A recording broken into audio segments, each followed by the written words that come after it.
नरोत्तमं देवीं सरस्वतीं व्यासं ततो जयते मुदीरते नष्टप्रायेषु भद्रेषु नित्यं भगवती सेवया भगवती उत्तम श्लोके भक्ति Bhagwati नष्टकी. Today we are reading from Srimad Bhagavatam Puran, Canto 3, Chapter 14, entitled Pregnancy of Titi in the Evening, verses 40 to 41, text 40. They will kill poor, faultless living entities, torture women, and enrage the great souls. Text 41. At that time, the Lord of the universe, the Supreme Personality of Godhead, who is the well-wisher of all living entities, will descend and kill them just as Indra smashes the mountains with his thunderbolts. Text 42. Diti said, "It is very good that my sons will be magnanimously killed by the arms of the personality of Godhead with Sudarshan weapon. O my husband, may they never be killed by the wrath of Brahmana devotees." Text 43. A person who is condemned by a Brahman or is always fearful to other living entities is not favored either by those who are already in hell or by those in the species in which he is born. Text 44 to 45. The learned Kashyapa said, "Because of your lamentation, pen, pension, penetration, and proper deliberation, and also because of your unflinching faith in the Supreme Personality of Godhead, and your adoration for Lord Shiva and me, one of the sons, Prahlada, of your son Hiranyakashipu, will be an approved devotee of the Lord, and his fame will be broadcast equally with that of the personality of Godhead." Text 46. In order to follow in his footsteps, saintly persons will try to emulate his character by practicing freedom from animosity, just as the purifying processes rectify gold of inferior quality. Text 47. Everyone will be pleased with him because the personality of Godhead, the supreme controller of the universe, is always satisfied with a devotee who does not wish for anything beyond him. Text 48. The topmost devotee of the Lord will have expanded intelligence in uh, and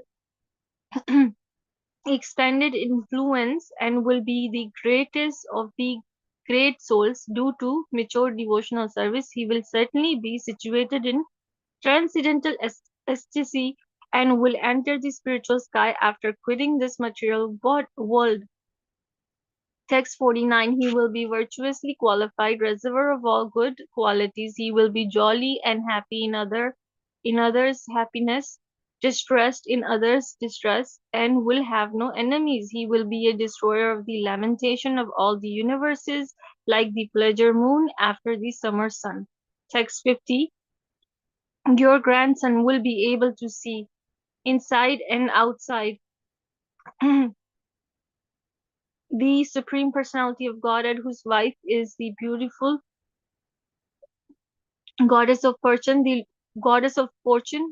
Lord can assume the form desired by the devotees, and his face is always beautifully decorated with earrings. The last text of this chapter, text 51, the sage Maitreya said, hearing that her grandson would be a great devotee and that her sons would be killed by Krishna, Diti was highly pleased in mind. वंशकल्पतरुवस्य कृपासिन्धु एव च पतितानां पावनेभ्यो वैष्णवेभ्यो नमो नमः. Thus ends the Bhakti Vedanta translation of Canto 3, Chapter 14. Ghantraj Srimad Bhagavatam ki jai. Over to you, Prabhuji. Hare Krishna. Let me see if I can put the headset also. It's a nice section. Let me offer my brief prayers and then we'll start. Om Ajnanatimirandasya Jnananjana Shalakaya Chakshurunmilitam Yena Tasmai Shri Guruve Namaha. Namam Vishnupadaya Krishna Prasthaya Bhutale Srimate Bhaktivedanta Swami Niti Namine. Namaste Saraswati Deve Gauravani Pracharine Nirvishesha Shunyavadi Paschatya Desutarini Jai Shri Krishna Chaitanya Prabhu Nityananda Sri Advaita Gadadara Sri Vasadi Gaura Bhaktavrinda Hare Krishna Krishna Krishna Hare Hare Hare Rama Rama Rama Hare Hare. Okay, so wonderful section. Always Bhagavatam is wonderful. So especially this section, we can hear glorious qualities of Prahlad Maharaj also in this section, and nice lessons from this whole pastime also. Let me share my screen. I have a PowerPoint also because I made it for another service, so that I can share with you something, and then we'll go from there. So basically, before this chapter, we're in 14th chapter now. Last verses from 40 to 51 as a section today. But before this chapter, in the last chapter, Maitreya Muni described about the Varahadev incarnations, specifically Sveta Varaha and Nila Varaha incarnations. In Nila Varaha incarnation, he described how Varahadev killed the Hiranyaksha. So now this chapter begins where Vidura was asking, can you please describe how did the battle happen? What was the cause for the battle? How did they fight Hiranyaksha and Nilavaraha? Like that it started. And then Maitreya Muni appreciated his questions, and he refers to it, he wants to refer, remember, wants to refer uh, this conversation that happened between Lord Brahma and demigods.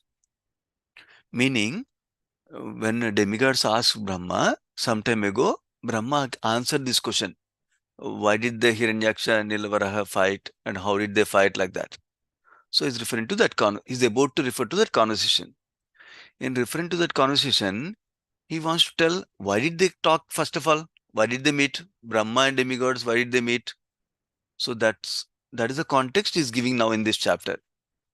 So in the next chapter, we'll see demigods go to Brahma and ask the question. So then Brahma responds with the background of the whole thing. How did this fight start happen? Who is this demon Hiranyaksha? Like that, he will start like. So that is the context. So setting the stage for Brahma and demigods conversation basically in this chapter. So to describe that, he describes about Kashyap Muni, and how his wife Diti approaches him at a wrong time for union. And we heard wonderful lessons described by devotees for that section also. And then we heard how Kashyap Muni initially tries to tell her, no, it's not a good time for so and so reasons. So but then Diti doesn't listen. Diti still is bent on it. And then we also heard how Kashyap Muni was not so spiritually strong. Because of that, he gave into the temptation through his wife in this case. So then after that, uh, we hear Diti, after the whole incident is happened, she recollects, oh my God, what did I do? So then she starts to repent. And then she starts to not only repent, but also she wants to make sure her children are okay. Because the whole reason she went through this whole episode is to have children, because her co-wives, her other co-wives, I think they're called, other wives of Kashyap Muni, they all had children. Her sisters actually, who were all wives of Kashyap Muni, were all Daksha's daughters, including Diditi. So she was envious, and she was feeling that she doesn't have children. She's unfortunate like that. So she wants child should be still protected, even though she repents for a mistake like that. So she's worried Lord Shiva might do something, kill her child like that. Then she approaches Kashyap Muni. And Kashyap Muni starts to predict what happens. That is the section we are in, 37 to 43. So we covered already few verses. And then where Kashyap Muni predicts what happens, and Diti requests. That is the section we are in. We'll go to that section now. And the next section will be how um, Kashyap Muni also gives her a good news. Kashyap Muni gives her a bad news, what will happen with her children, and good news about her grandson Prahlad Maharaj. There are the few sections. Let's go through now. Let me see. Yeah, these are previous sections. Let me.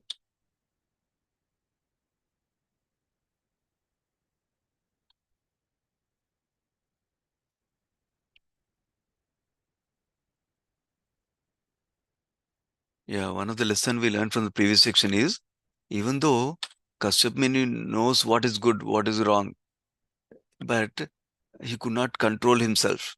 Okay, the two lessons we learned around the topic.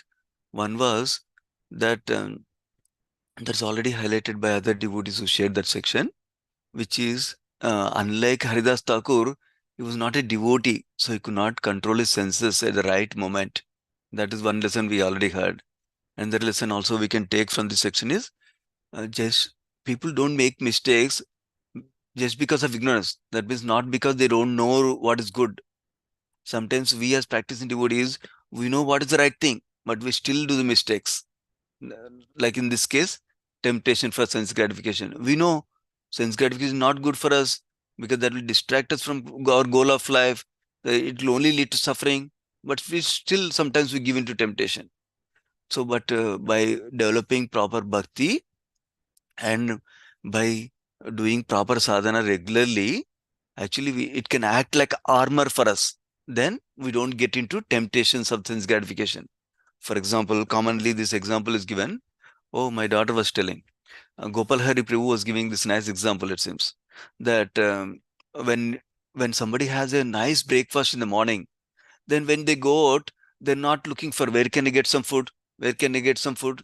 They're not looking for that anymore.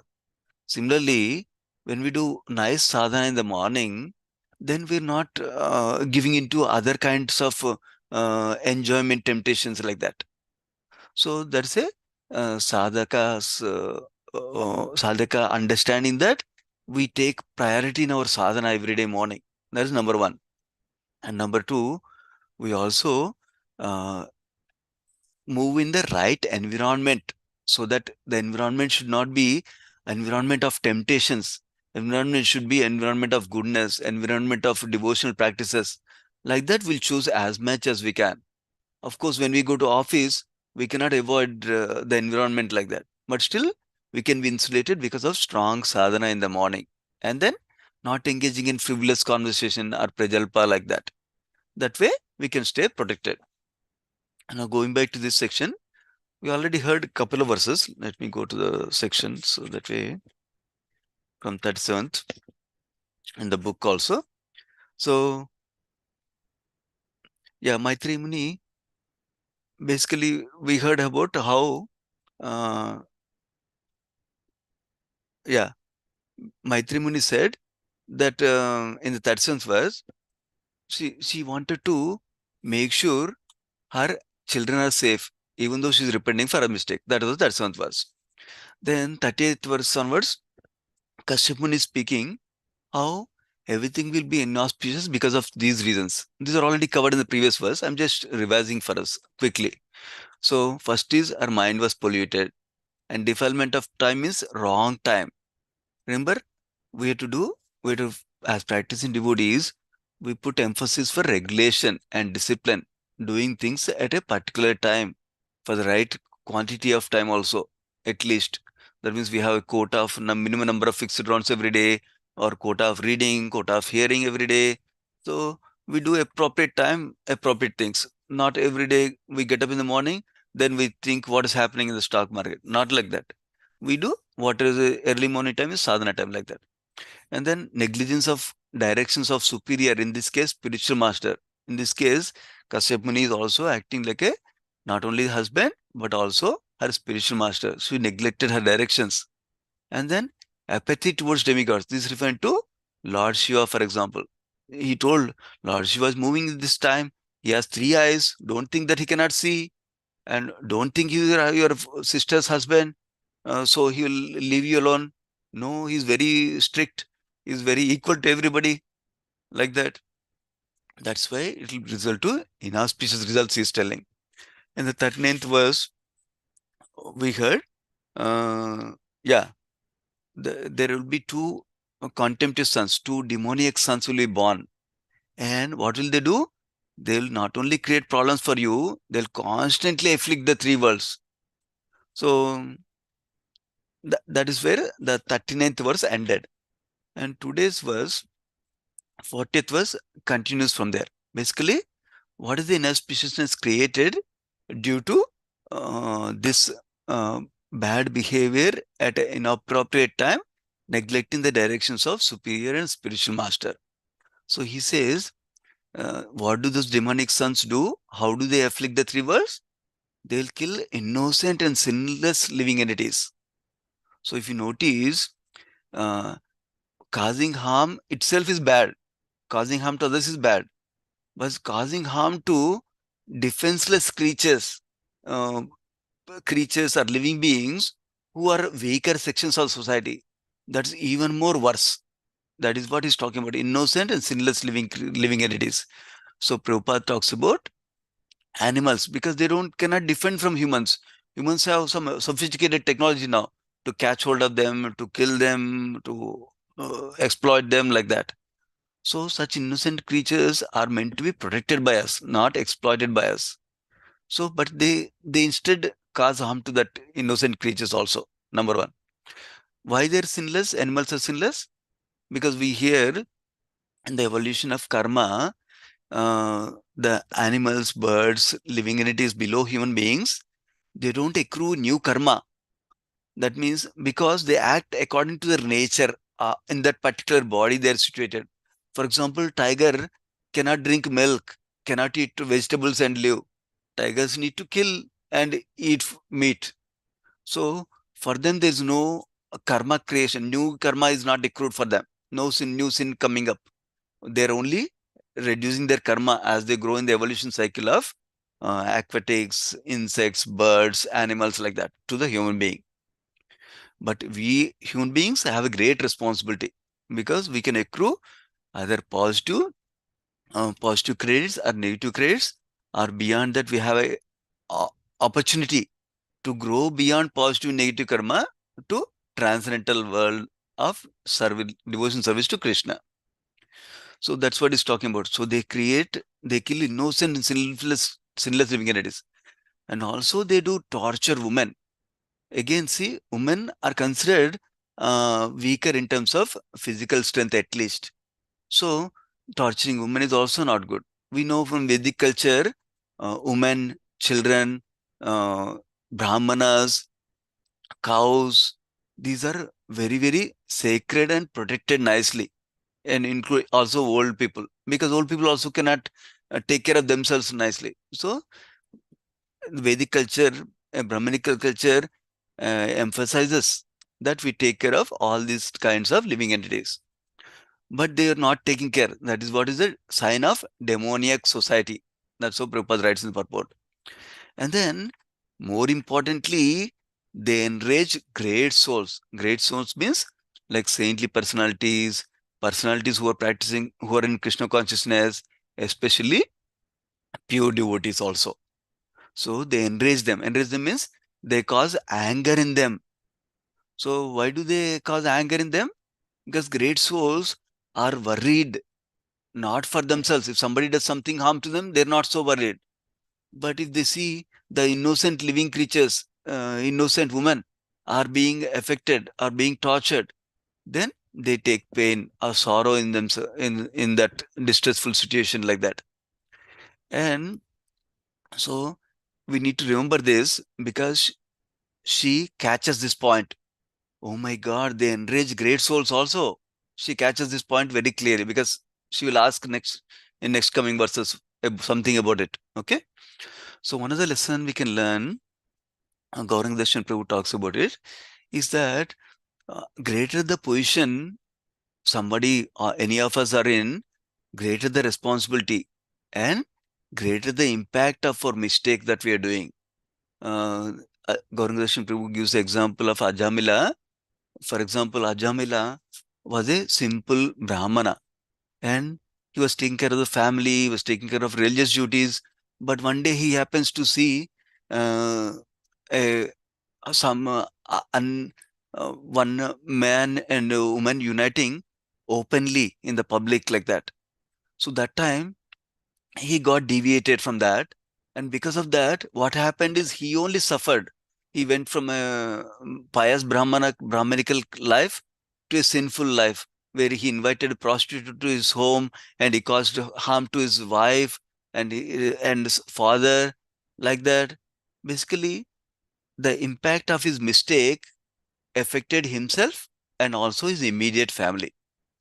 But in this case, Kashyap Muni is a Prajapati who is supposed to populate the universe with the children. And also, Diti is a daughter of a Prajapati Daksha and also wife of a Prajapati. Being in such a responsible position to be populating the universe with Praja, living entities, her mistake affected all the three worlds. The universes got affected because of her mistake. So, similarly, as we take up positions of responsibility, whether it's mother, as a father, as a elder brother, as an elder sister, or a devotee, practicing devotee in Krishna consciousness, as a disciple of our spiritual master, as a member of International Society of Krishna consciousness, we all have a responsibility, and our mistakes have a greater and greater impact that we need to understand. So that way, that will keep us in check, that will keep us to be cautious always to take care of our thoughts and our behavior and words properly. Now, the next verse, he says some good news he gives. What is the good news he gives is that he will be killed by the Supreme Lord. So now, why is that good news? We'll hear about it. But in the purport, Prabhupada writes something important in the 41st verse. He says, actually, Lord doesn't need to come. When somebody is giving so much trouble, Lord doesn't have to come because he has so many demigods who can take care of the activities. He can give the empowerment to one of the demigods to take care of killing the demons. It's not a big deal for him. But because his ardent devotees are feeling pain by the activities of the demons like this, so he descends from the spiritual world to material world just to give protection to his devotees, just to satisfy his devotees. Like that, he describes. That means Supreme Lord is more thoughtful about giving protection to his devotees and taking care of his devotees like that. Now, in the 42nd verse, by hearing this, how these children will create a lot of trouble, Diti, and also hearing that how Supreme Lord will uh, magnanimously kill his sons, she actually is happy that she shares her happiness. Oh, good that my sons will be magnanimously killed by the Lord. Why is it magnanimous that Supreme Lord is killing the demons? Two things. One is when Supreme Lord personally comes and he kills with his arms, they get to have darshan of the Supreme Lord. That itself is glorious for them. Number one. Number two, when Supreme Lord does something, it's absolute. Whether he gives liberation to people who are ardently worshipping him, doing pious activities, austerities, trying to please him. So he gives mercy to them by giving them opportunity to associate with him, serve him like that. Or when is he killing the demons who are creating all mischievous activities, both are absolute platform because when Supreme Lord kills the demons, they're actually benefiting by getting liberation also. So that's why she says she's happy to hear that they get the opportunity. Her sons will get an opportunity to be killed in the personal hands of the Supreme Lord. Number one. Number two, she requests, oh, that's good. But in the previous verse, you told me that they will enrage the great saintly personalities like Brahmanas and devotees. So may they never be killed by the wrath of such Brahmanas and devotees, he requests. Because when you cause problem through Supreme Lord also, Supreme Lord may forgive you. But when we offend devotees and Brahmanas, Supreme Lord will not be so inclined to forgive those offenses like that. That's why she requests that may they not be killed by the wrath of the Brahmanas and devotees like that. So now going to that was the 42nd verse and 43rd verse also. So now 44th verse onwards, then now Kashyap Muni gives another good news. First good news was Supreme Lord will kill them, kill the demons. Now another good news he gives is about Prahlad Maharaj will be the grandson for her. So we'll hear wonderful qualities of Prahlad Maharaj also in this section. So now in this section, Kashyap Muni is saying in 44-45 verse, one of your grandsons will be a great devotee, Prahlad Maharaj. Why? Why such great favor is happening? Why such good news is happening? Because of your repentance, number one. That means she didn't think, oh, it was okay. I made a mistake in the time. Doesn't matter. Not like that. She was genuinely repenting for that mistake, number one. And also, because of her patience, because of her proper deliberation, and unflinching faith on the Supreme Lord, and respect for Lord Shiva and her husband and spiritual master. Because of this, he's saying that one of your grandsons will be a great devotee. And he glorifies Prahlad Maharaj like anything with some other qualities. He says, this in the, he says, he's exemplary even for saintly personalities also. Saintly personalities try to follow him by emulating his character, by trying to be free from animosity, he says. So, and Prabhupada writes in the purport, one cannot be free from animosity, that means making others enemy, unless one is self-controlled. That means sages, saintly persons will try to develop self-control, like Prahlad Maharaj, like that he describes. So even for us, self-control is a Brahmanical quality that we need to cultivate. And that's the important quality to practice devotion service also. So then, why is Prahlad Maharaj free of animosity? Prabhupada describes in the purport. Even though his father created so many troubles to kill him in different ways, when Supreme Lord appeared before him, actually Prahlad Maharaj requested, can you please deliver my father? Like that. That is a kind of magnanimity and merciful nature of Prahlad Maharaj. He did not consider his father also as enemy. Instead, he wants to do great benefit to his father by getting him delivered from with Supreme Lord mercy. So that's what Prabhupada explains in purport. Now, 47 verse he says, everyone will be pleased with him. Why? Because Supreme Lord himself is satisfied with him. Why Supreme Lord is satisfied? Because Prahlad Maharaj will see Supreme Lord everywhere. So he doesn't see anything independent of Supreme Lord. And he doesn't have any material motivations. I want this from Krishna. Like, he doesn't have any motivations like that.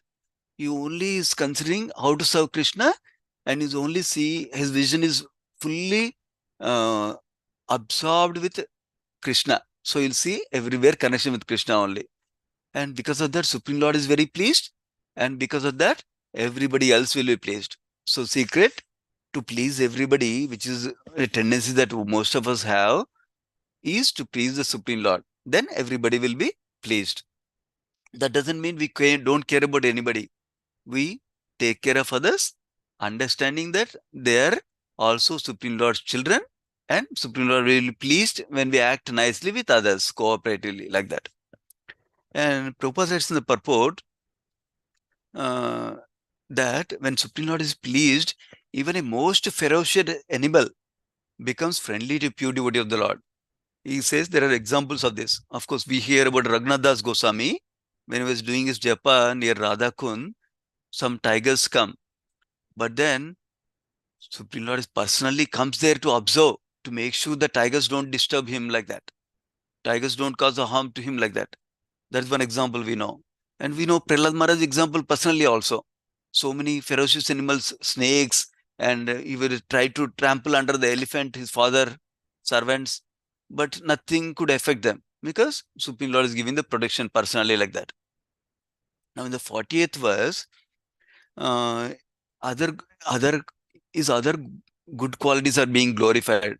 That is reservoir of all good qualities, and is happy to see others happy, and is very sad to see others sad, and it doesn't have any enemies, and is a destroyer of lamentation of universe. So this is an important emphasis Prabhupada makes in the purport also. Devotees they see other suffering. They see the other cause of other suffering also. They don't see, oh, they're suffering because of this disease. They're suffering because of his husband is not good, wife is not good. They see, actually, they turned away from Krishna. That's why they're suffering all these ways. In different ways, they're suffering. So the best thing we can do for them is somehow explain to them how they can do little bit devotion service to elevate their consciousness and to become free from this suffering once for all the time, completely. That is why devotees are trying to help others, to engage them in a devotion service somehow or other, whether they give some donation, whether they take a book, whether they come to a class, whether they come to temple to take darshan, whether they come to temple to take prasad at least. That way devotees are trying to help them to grow in their consciousness in their relationship with Krishna. And then he says, Prahlad Maharaj used to see not only internally Krishna, but also he'll see Krishna face to face. And that is only possible because of his absorption in Krishna. And Prabhupada writes in the purport, by chanting and hearing, we can develop that remembrance of Krishna. Because of that, we get the good fortune of seeing Krishna face to face, sometime or the other. And then, by hearing all these great things about Prahlad Maharaj, Diti became satisfied that her grandson will be a great devotee and her sons will be killed by Supreme Lord himself. So that ends this chapter.